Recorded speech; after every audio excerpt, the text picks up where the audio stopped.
जय Hind student, this is Tiwari sir. आज के इस वीडियो में रिफ्रैक्शन ऑफ लाइट, प्रकाश के अपवर्तन के सेकेंड पार्ट के न्यूमेरिकल की स्टडी करेंगे।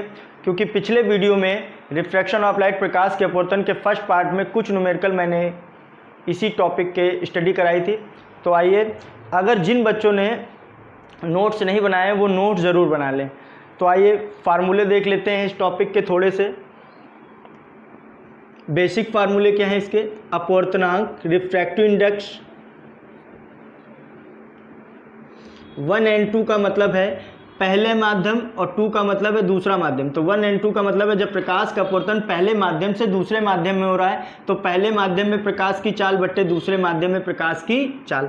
एक फार्मूला रिफ्रैक्टिव इंडेक्स अपवर्तनांक का और होता है, जैसे ANG लिख दिया है। तो A का मतलब एयर मीडियम से लाइट चलती है और ग्लास मीडियम में जाती है। तो ANG का मतलब है कि पहले वायु में प्रकाश की चाल, और G का मतलब है कांच में प्रकाश की चाल, जिसे VG से लिख सकते हैं या V से लिख सकते हैं। एक और बेसिक फार्मूला है रिफ्रैक्टिव इंडेक्स अपवर्तनांक का, N इक्वल टू होता है वास्तविक गहराई बटे आभासी गहराई।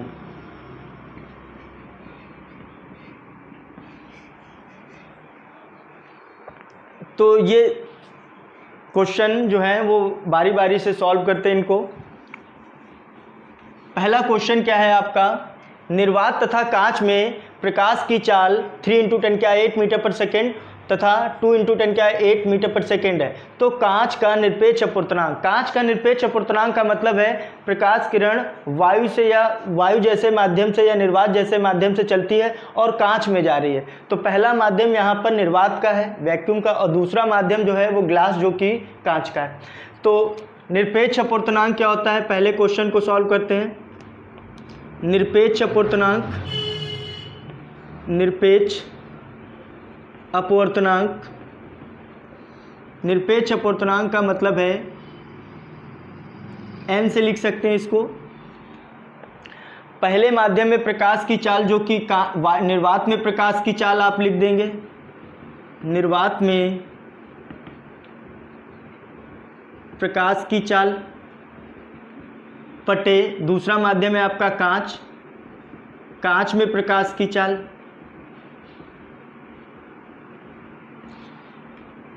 निर्वात में प्रकाश की चाल है 3 × 10⁸ मीटर पर सेकेंड और कांच में प्रकाश की चाल है 2 × 10⁸ मीटर पर सेकेंड। 10⁸ से 10⁸ डिवाइड में क्या हो जाएगा? कैंसिल। 2 से डिवाइड कर देंगे 3 को 1.5। अब इसमें ऑप्शन चेक कर लीजिए कौन सा ऑप्शन है। तो इसमें जो है वो थर्ड ऑप्शन आपका है 1.5। नेक्स्ट क्वेश्चन सेकेंड क्वेश्चन क्या है? पानी का अपवर्तनांक जो दिया गया है वो 4/3 है और प्रकाश की चाल जल में आपसे पूछ रहा है क्या होगी, यह ज्ञात करने। सेकेंड क्वेश्चन में आप क्या करेंगे कि सबसे पहले पानी का अपवर्तनांक दिया है, पानी में प्रकाश किरण कहाँ से गई होगी? वायु से ही गई होगी।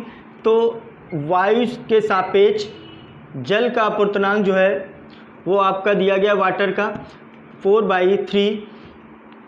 प्रकाश की चाल जल में पूछ रहा है तो जल में प्रकाश की चाल को VW से लिख देंगे।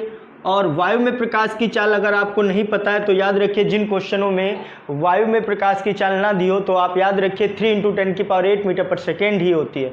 तो वायु में प्रकाश की चाल C से इसको डिनोट करते हैं 3 × 10⁸ मीटर पर second.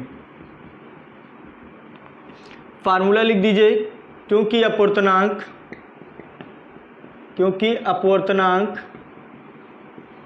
A and W equal to हो जाएगा, वायु में प्रकाश की चाल को लिखते हैं C से और जल में या वाटर में प्रकाश की चाल को VW से।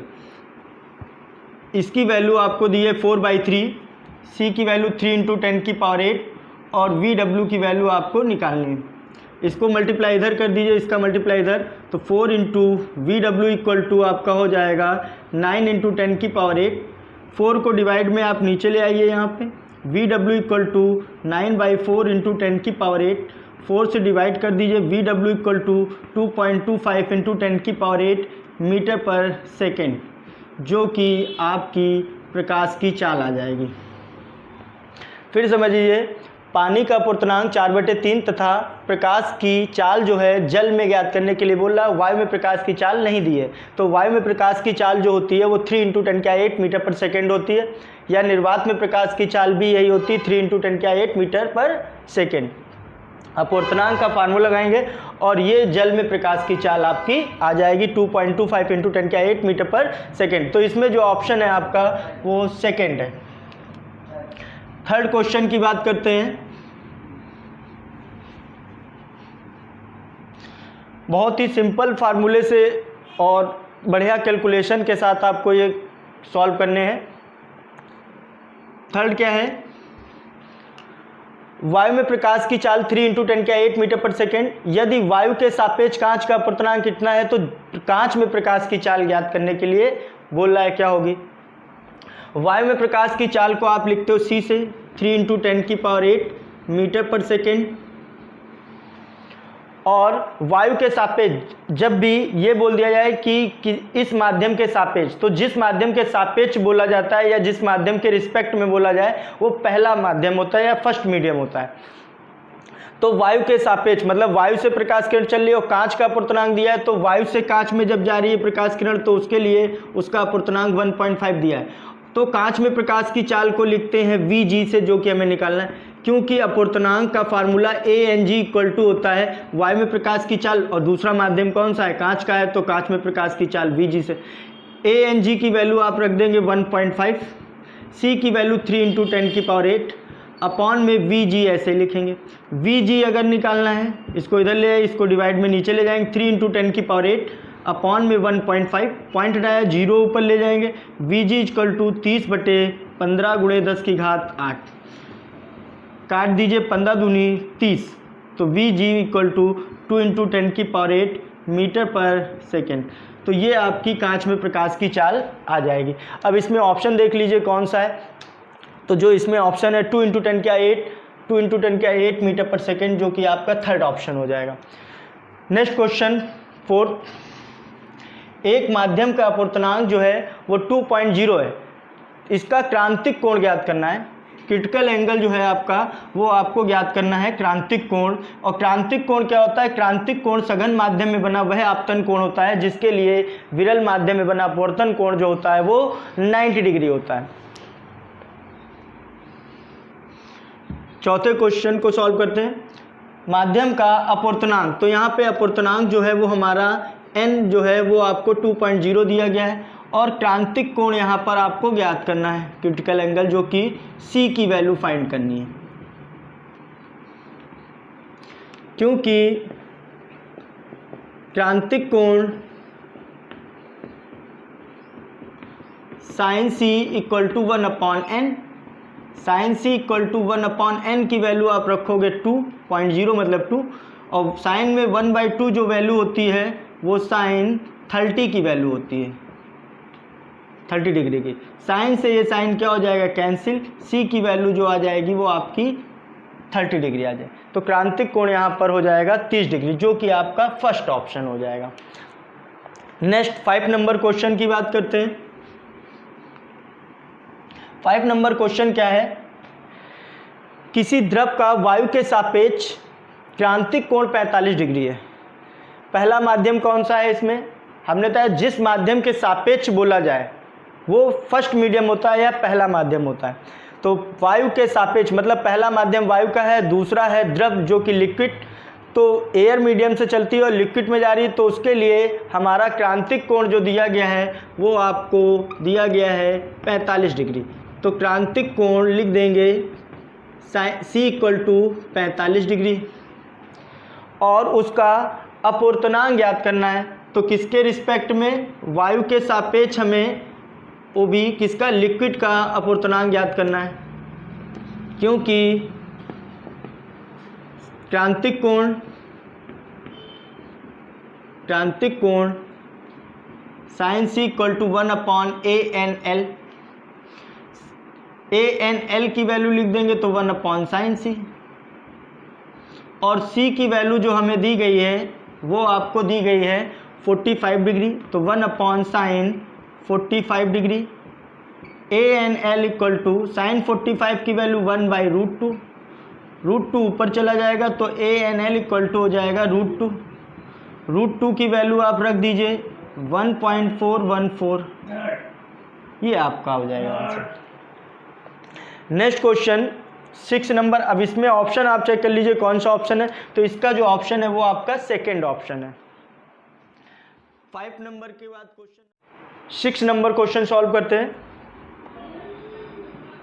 6 नंबर क्या है, हवा के सापेक्ष कांच का अपूर्णांक 1.5 है। हवा के सापेक्ष मतलब एयर मीडियम के रिस्पेक्ट में हमें ग्लास का रिफ्रैक्टिव इंडेक्स बोल रहा है।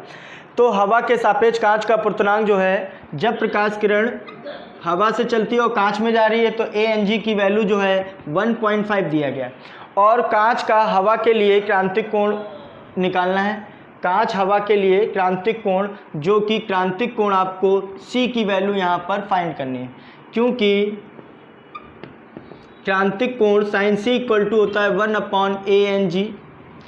Sign C equal to 1/ANG की वैल्यू 1.5, पॉइंट आएंगे ऊपर ले जाइए, साइन सी इक्वल टू 10/15, 10 2 जा 5 2 जा 10, 5 3 जा 15, साइन सी इक्वल टू हो जाएगा 2/3, डिवाइड कर दीजिए, साइन सी इक्वल टू हो जाएगा आपका 0.67।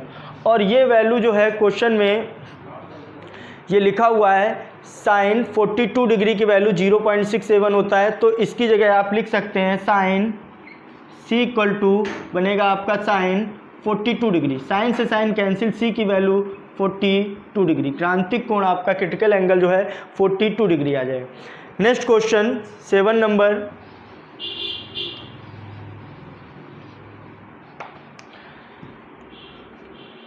सेवन नंबर क्वेश्चन क्या है आपका, एक बीकर में पानी की गहराई जो है वो 16 सेंटीमीटर। एक बीकर बना लिया मैंने, कोई एक पात्र है ये बीकर, और इस बीकर में पानी की गहराई मतलब इसमें पानी भरा हुआ है,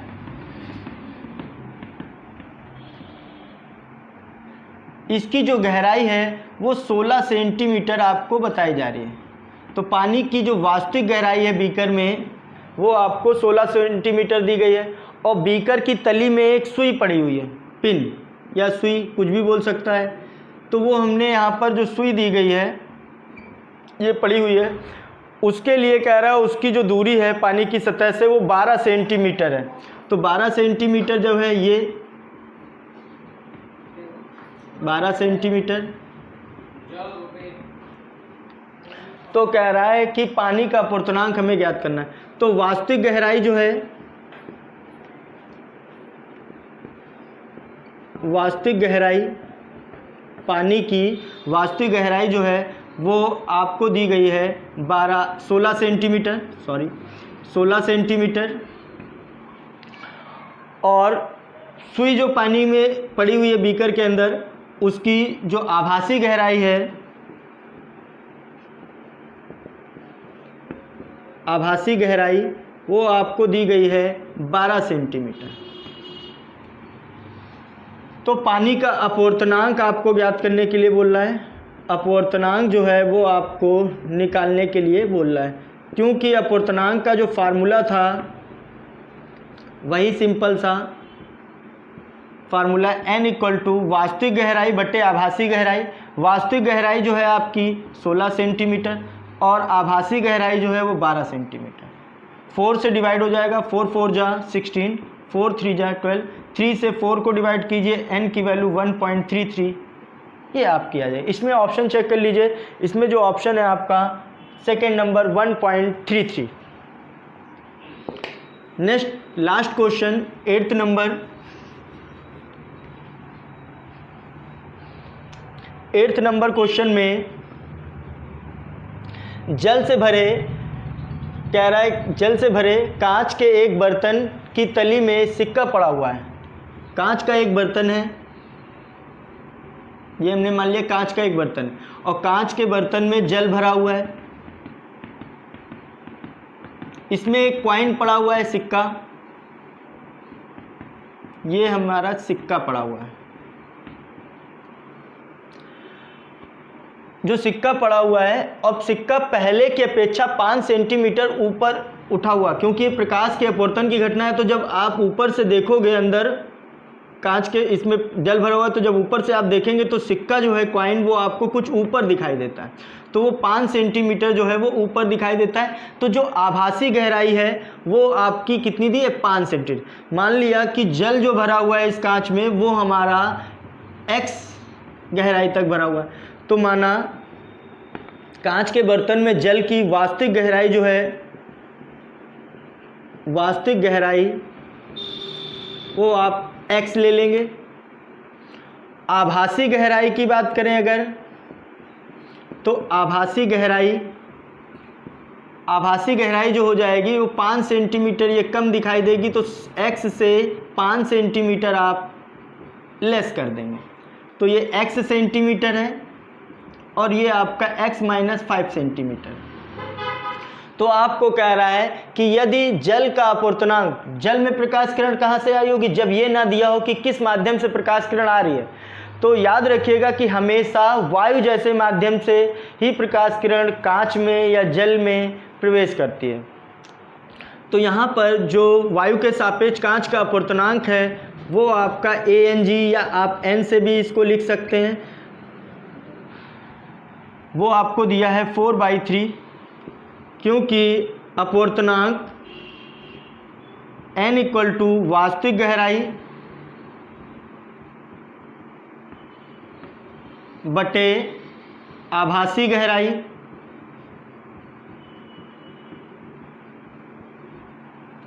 वास्तविक गहराई आपकी कितनी है? x, आभासी गहराई आपकी है x - 5, और ये जो वैल्यू दी गई अपवर्तनांक की जगह n की वैल्यू 4/3, इसको आप इधर मल्टीप्लाई कर दीजिए। 4x - 20 = 3x, तो इससे इसको लेस कर दिए, x = आपका 20 आ जाएगा। तो ये क्वेश्चन जो है बहुत ही अच्छे से आपको समझ में आ गए होंगे। अगर कोई प्रॉब्लम है तो नेक्स्ट वीडियो में आप कमेंट्स कर सकते हैं। Thank you.